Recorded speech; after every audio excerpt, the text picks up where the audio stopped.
Good afternoon, ladies and gentlemen. My name is John Skees. I'm the Director of Media here at TAPPS. I'm joined today by Bryan Bunselmeyer, the TAPPS Executive Director, Steve Prudhomme, TAPPS Associate Director, and Robert Huckabee, our Director of Compliance. We're going to be talking about COVID-19 and the impact it's had on, or that it's going to have on TAPPS activities moving forward. A couple of reminders before I hand it off and we get started. This webcast is being recorded, and that recording will be made available on the TAPPS website, tapps.biz, shortly after the conclusion of today's webinar. We'll put links on our social media accounts. If you have any questions, hold them until after the webcast. You can email those to us at info@tapps.biz. I want to give the guys here a chance to address all of their content before we get interrupted at all. So with that, I'm going to hand it over to Robert Huckabee, and he's going to get us started. Thank you, John. Good afternoon to everyone. Thank you for joining us on our webcast today. What we're going to share with you in the next few minutes are just some ideas and thoughts that we've had. Obviously, these are difficult times for everyone. We know you're having your own struggles at your own school, and we're here to assist on our end with anything we can. We want to share with you a few things today about some thoughts we've had. If and when we can resume activities, we've done a lot of planning and preparing for what that might look like. Nothing is in concrete at this point. We obviously will know developments will occur on a daily basis for the next couple of weeks, but we did want to get as much information out to you as quickly as we could about what we're thinking and some things that we might be planning in the coming weeks. And with that, I'm going to pass it off to Bryan, our Executive Director, and have him go through that information. I want to thank all of you for joining us here today. These last couple of weeks have been unprecedented, to say the least. I want to commend our TAPPS Executive Board, our staff, and the TAPPS Athletic Executive Committee for working hard to come up with possibilities as the spring continues. As we're all aware, the pace of the COVID-19 and the restrictions have come faster and faster instead of slower and slower. Things seem to change by the hour. We're hoping in the next few days, as things have a chance to settle in, we'll know more and obviously make more educated decisions tomorrow than we could today or yesterday. So the first question is, where are we now? And I'd like to say that there's a big easy button out there that we could just punch and everything would be easy and come up. But instead of the easy button, we're going to hit the pause button. So we're going to take time to assess and to plan. We're not going to jump out and make decisions that would be totally canceling a season at this point. What we're looking for is possibilities. Possibilities and opportunities. Those are our two big words. So the other side of where we are is what we know. Just to encourage you, we're listening to our TAPPS member schools as they provide information to us. Thank you to all those who have emailed or phoned. The CDC continues to push information out. Our healthcare partner, Children's Health Andrews Institute, has been instrumental as we've developed our plans and will be as we move forward. The Texas Education Agency and their website and the UIL have each provided opportunities for us to visit about what's going on the public side of the venue. And then the Texas Health and Human Services, their information is also put forward. There's a lot of information about COVID-19. Obviously, you each have your own sources, but those are a few that are linked on the TAPPS website. Additionally, our partners, the Earth Networks and National Weather Service, have been important to us because as we plan to resume activities at some point, we do know it's Texas, it is the spring, and whether we have the best laid plans or not after track the last couple of years, we do know that nature can invoke its will upon us. And even though we have great plans, we may have to take a pause or make a change. So not only are we visiting COVID-19, we continue, as we have for many years, to go back and monitor the weather and the possibilities that it presents. We must recognize that this is a different situation and it's presenting itself to our member schools.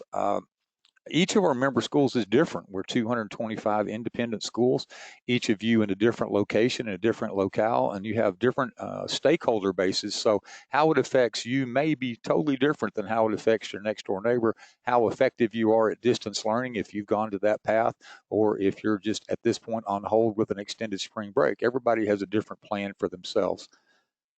As we go forward, remember that TAPPS provides extracurricular activities for our member schools. As a result, we must also support the curricular challenges that this situation creates. I'm assuming, and there's a big assumption made by all of us, that each school is going to attack this in a different manner. And as you get back to classroom, whether it's prior to the end of the year or after the end of the year, the curricular challenges must take precedent over the extracurricular activities. So extra means in addition to, we're going to be moving down that path as we understand our deal. The TAPPS goal. At this time, our goal is to provide championship opportunities for our member schools and our students. So to provide the opportunity for a championship does not necessarily mean for a season. It means an opportunity to present yourself, present your opportunity, whether it be a team, an individual, or a fine art, and have an opportunity to compete for a championship. Our present situation, to kind of repeat what we put back out last week, at this time, there's no interscholastic contests. That includes both fine arts and athletics. There's no scrimmages, games, or contests between the school team and other school-based teams, TAPPS schools, UIL schools, school from other leagues, or regardless of whether those leagues are allowed to play or not. So if other schools go back early and we don't, our contests are still on hold until April the 13th. There are no game scrimmage or contests between your school and homeschool teams, alumni teams, or select teams. That kind of goes along with the CDC and the governmental practices of no groups of more than 10 for at least the next 15 days. Right now, our contests are under suspension until April the 13th. At this time, there's addition to that, practice is allowed if your school is one of those that's still in regular session, or if you have a modified session with classes on a shortened basis on campus. Our practice would be co-curricular and would go on as normal as your school allows. However, if your school is closed, has extended spring break, or they are providing instruction digitally or through email assignments or mail assignments, then dead week protocols do exist. School personnel can help develop practice and rehearsal plans and distribute those plans to students. School personnel may not allow the use of school facilities, make workout and rehearsal plans mandatory, or supervised workouts. In other words, you can help develop what students need to be doing when they're away from you, when they're away from their team. However, you cannot make it mandatory. So I know some schools are already pushing out, here's the workout. Please conduct this workout this week as you go forward, whether it be running, stretching, or weights as possible. That's all possible. If you're in the fine art realm, students can still rehearse. You can still say, hey, make sure that you do this 2 or 3 times a day, whatever it is, learn your part, learn your lines, learn your music piece. However, it cannot be a supervised activity. Your school is going to develop return to play options and planning. From what I've read in the CDC lately, and the gentleman here can definitely step in if they desire, the return to play options are going to be required from each independent school. So as you think about what your school is going to require, it may be no cases in your county. It may be no cases in your city. It may be we have to do a thorough cleaning. It may be additional instruction for students and staff. The return to play options and planning are going to be different from each of our 225 schools. From the TAPPS perspective, to give you an idea of what our goals are at this point, again, is to provide an opportunity for championship competition. Opportunity A, our return to play, as it would apply to team sports and fine arts. Week 1, as we currently have it scheduled, will be April 13th through 18th. Practice and scrimmage would be allowed, but no individual contest or contest tournaments, etc., between schools would be allowed. Week 2, kind of like in the fall, the first week of competition across the board for all activities. And week 3, we would require certification of the district placement for baseball and softball. Dates and deadlines will be established at a later date if we go down this path, meaning district baseball could decide to have a tournament. They could decide to have softball could decide to use the records already on play. But more information will come on that as we get closer to those dates. But right now, that first week would be a practice and scrimmage week. The week 2, we would be working into competition. And week 3, we would then move on into bracketed play. Opportunity also includes individual sports. That first week, practices and scrimmages would be allowed. And then dates and deadlines will follow once the host sites are determined for state competition. So opportunity A, April the 13th, is the return to play, return to participation option. Opportunity B, if we have to go to the 6-week option, which pushes us back to May 1st. Again, as you walk back through here, you can see the first week is still practices and when they're allowed. The first week for competition would be May the 11th through 16th, and that would be the week that we do our tennis and our golf championships.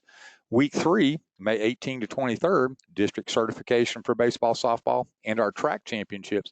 And finally, our baseball, softball championships would be May 25 through 30. At this point, you don't see the fine arts on the schedule. We'll be discussing those later on in this presentation. Opportunity C, is returning to play after May the 15th. That's a full 8 weeks that covers this from start to finish, and that would hopefully go in with current CDC guidelines. We're not sure whether those will be extended or whether they'll be shortened, but right now that 8 weeks, first week would be practice, second week would be championships in golf, tennis, and track, followed by week 3, which would be the baseball and softball championships. So Opportunity D, which is the one most of you on this call and most of you that have emailed the office, the no return to play option. Opportunity D is the last option that I think the TAPPS staff and board and AEC and fine arts folks would want. However, it may be where we go depending on what the government provides as far as opportunities for us. So the last option we'd look at would be no return to play. So for team sports, baseball and softball are currently underway, and they'll have their own restrictions, as we noted above, as far as coming back, getting in shape, using a week of practice followed by competition, and then determining district champions and then the state championship. We've also received calls about spring football, and to be honest with you, we'll have more information as that becomes available. At the present time, we're leaning towards allowing spring football if we were to come back on April the 13th, on May the 1st.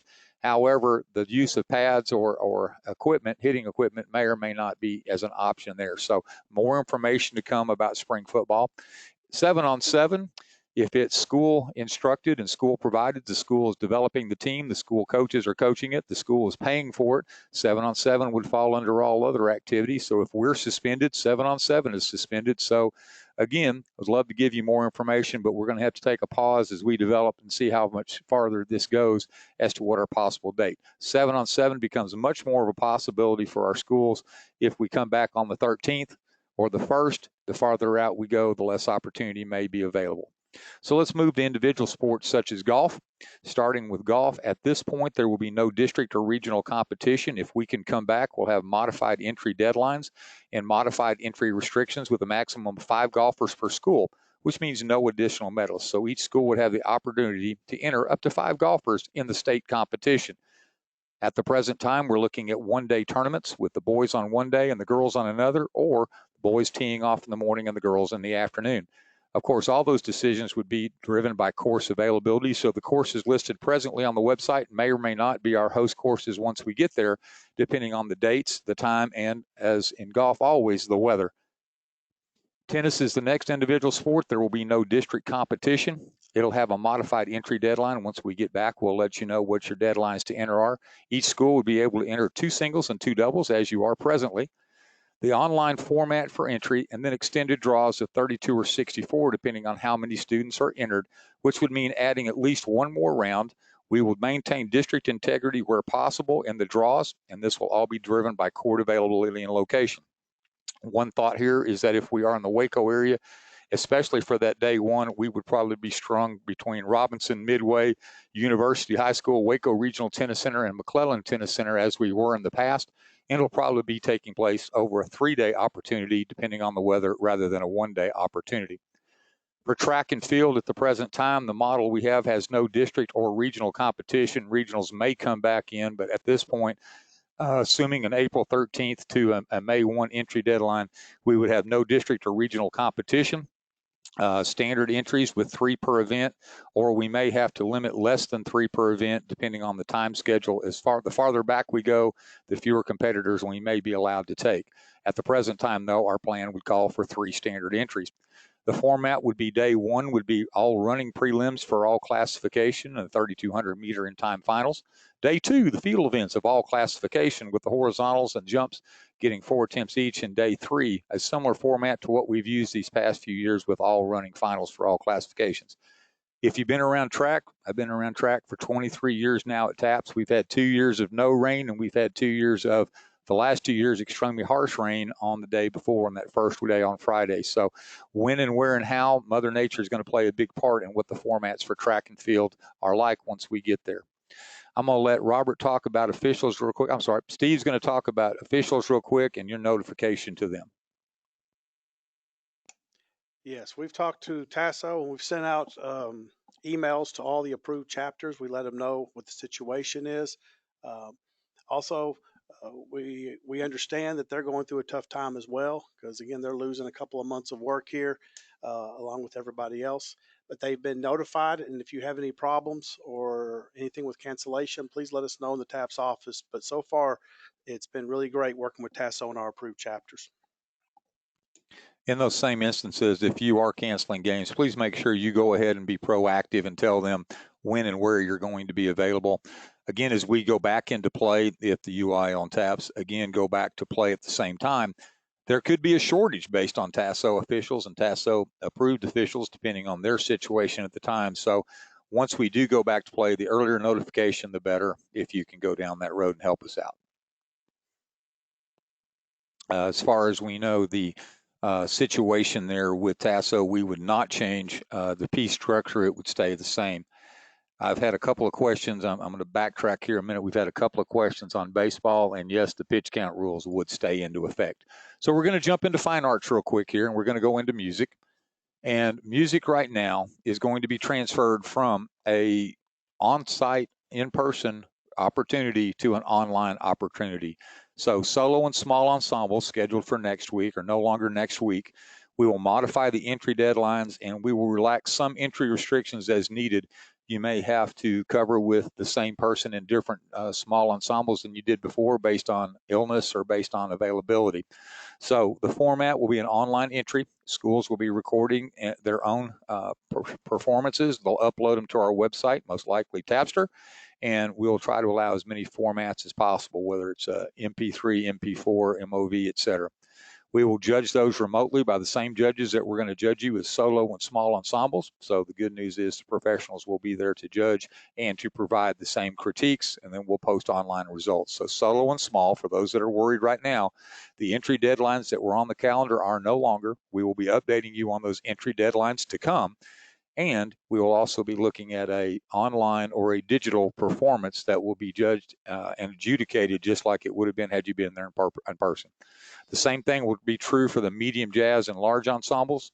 Modified entry deadlines, relax a little bit on the entry restrictions if you have to cover different parts because of missing students or illnesses. As a format, multiple formats, again, remote judging. This is the opportunity, the best opportunity we've determined to be able to host and to have our music, both vocal and instrumental, which includes both band and orchestra. So our opportunities are solo, small, medium jazz, and large ensemble would all be online submission, similar to what you've already been familiar with TMEA or TPS-MEA, but using the pieces you've already picked out and submitted. So we're going to take a big breath. If you're in the music business, we're going to take a breath and we're going to relax. And as we get more information on the entries and how to do so, Vina will be pushing that information forward as well as the TAPPS office. For art was one of the next competitions coming up on the 29th and the 30th, etc., as we got ready to move forward. So art will also, we have two different formats. We have an option if we come back early enough, whether it be late April or May, to do an on-site competition, that we would have limited on-site drawing and seek and sketch, probably reduce our numbers to therefore reduce the judging. So format A, if possible, we will have an on-site art competition for both static art, on-site drawing, and seek and sketch, as well as the display of senior portfolio. Format B, we would go to much like the old AP, which would be schools will upload to the website in the formats as defined by Vina. Ms. Williams will be sending out information on that. If we have to go to Part B, we would use remote judging and online results. So we have two options. One is to go in person, if possible. That's where we want to go. And option B would be we would do online submission, much like we're going to do for the music competitions. So Art, take a deep breath. We're going to have more information, and it gives you a little more time to get your entries done once your students return to school. Senior portfolios are being judged as we speak. We're almost through with those portfolios. We'll have more information to release on those later next week, most likely Thursday or Friday. So senior portfolio information is coming forth on who advanced and which senior portfolio can be broken apart and submitted in the individual categories. So senior portfolio next week. Art history, we've extended our deadline to test to May the 1st. So May the 1st will be our deadline, or if we have the state competition and we're able to do that earlier, it would be at the time of the competition. So right now we're looking at art history extended to May 1st. So senior portfolio results next week, art history through May 1. For academics, we're going to modify the entry deadlines. Those will be posted. More information will be coming on the academics page. We're going to have some modified options for 2020 as we are going to go online. We'll have online entry, online, not necessarily judging and testing, but we will have online testing, and the results will be graded. There will be no number sense or calculator at the present time. We're still working very hard to keep spelling as an option. There will be no essay questions in those events which have essays, such as current events or social studies. Ties will therefore be allowed. The essay questions were the tiebreakers, so ties would be allowed. If we have 10 people tie for first base, congratulations to all of them. You all earned first place in the gold medal. Right now, as it stands, Spanish would not have an oral comprehension component. Again, much like the spelling, we're working on how to advance those forward. So, to repeat, academics and music are definitely going to an online version as we move forward for the spring, if we're allowed to compete at all. The speech competitions, we are definitely working on online options for submissions and judging. At the present time, that is a pretty big hill. It's a pretty big elephant to eat in one bite. So we are working diligently to come up with different options for the speech competition. It will be online if we are able to have it at all. We're definitely not canceling speech, but we're working hard to find out how to overcome the difficulties that speech may present for us as we move forward. So speech teachers, again, deep breath, hit the pause button. We'll have more information coming shortly. LD debate, if we can do it as we get back into the swing. We have done LD debate on weekends before, and that would probably be the best opportunity for us this year. So modified entry deadlines, the entries will be 2 per school. That will help us to make sure that the competition can be taken place in one day. We would have a one-day tournament if possible. The round format determined by the number of entries. Our LD debate committee is excellent at preparing the opportunities for our young men and young women. And at this time, if you're going to bring students to LD debate, you must be on hand to judge. We're not going to have the opportunity as we've had in the past for a buyout. So if you're planning on participating in LD debate, you need to make sure at least one person from your school is going to show up to judge, no more than 2 entries per school. Again, if we can possibly hold this competition, we will. It will be in Central Texas. It'll just be a matter of finding the proper host and the best opportunity. So thank you to all those folks that are competing so far in LD debate and speech. Know that we're working for you as well as the others. Robotics, the First Tech Challenge, First is pretty well canceled their events, but giving us permission to move forward. So we're going to have a modified competition date of late May, early June. We'll be sending out information as we determine the possibilities later on. It'll be a one-day tournament, the round format to depend on the number of entries. Judging will be at a premium. If you have those that have helped in the first challenge before and you can bring them to help us judge, that would be most appreciated to make this the best opportunity for our young men and young women. All schools that are participating should bring help if at all possible. At the present time, we're looking at being in Central Texas, with Baylor canceling their commencement or postponing their commencement at the present time. Waco opens up depending on the timing of when we're allowed to go back into business or not. So non-TAPPS activities, I'm going to let Robert speak to these for just a moment. Non-TAPPS activities are those things that are not governed by us already. A listing of the normal ones we see there: club volleyball, AAU, club soccer, soccer showcases, select baseball and softball, national debate or speech competitions. Those activities are not regulated by us already. So going forward, if those things are occurring right now, they would occur in the normal course as they do. With a lot of the restrictions that we see in place now, not sure there is a gym or facility available for you to have these type of competitions, given the limitation on gatherings and number of participants. But just know that those are things that if they are going on, they're going independent of our organization. I think the big thing to remember as you look at those activities is that your coaches may participate in those. Your students may participate in those. We don't govern those. However, what we do look at, going back to our practice restrictions presently, remember that your coaches can provide workout plans for your students to continue to stay in shape as we move forward in hopes of returning to play. The Henderson Cup, we've had several questions come up about the Henderson Cup. As the executive board met today, the Henderson Cup is on hold. If we are able to complete the spring activities or some variation thereof, then we will award a Henderson Cup for the present year. If all activities are stopped where we are right now, there will be no Henderson Cup. At the present time, at the present model we're under, no Henderson Cup would be delivered for this year. So as we move forward again, we're hopeful to get everything in. The Henderson Cup is still out there to chase if we can get back to play. I'm going to let Steve speak momentarily about the TAPPS convention. Right now, the TAPPS convention is going ahead as scheduled, and we'll again keep you updated to any other information that comes up. We're very excited. There's a lot of information that we want to get to people at the convention, a lot of good activities coming up, and we want to continue to make it grow. But again, there's some training that we're going to need to do with Rank 1, some health and safety things that'll be going on. And so we plan to move forward with the convention. And also, many of you out there we've reached out to take part in this, and we want to continue that planning, especially as we have a little time down right now. So kind of recap here. At this time, our goal is to provide championship opportunities, not necessarily seasons or rounds, but to provide a championship opportunity for which our member schools and students may participate. That's been our driving goal of our board and our AEC and the TAPPS staff as we continue to research opportunities. We're definitely not done researching or looking. We're going to pay attention to all the information that comes our way. As you travel through your own journeys, our final thoughts are we're going to do everything we can between now and the end of the year, whether that be May the 15th, June the 1st, or June the 10th, to whatever that possibility is, to provide as many opportunities to compete as possible. However, if our government, if our CDC at the Texas Health Department, if our governor feel like there's another or a better opportunity and we must stay shut down, then obviously we will stay shut down, as you will. As schools return to school, there will be different formats. Some may stay digital till the end of the year. Some may go back immediately as possible or as allowed.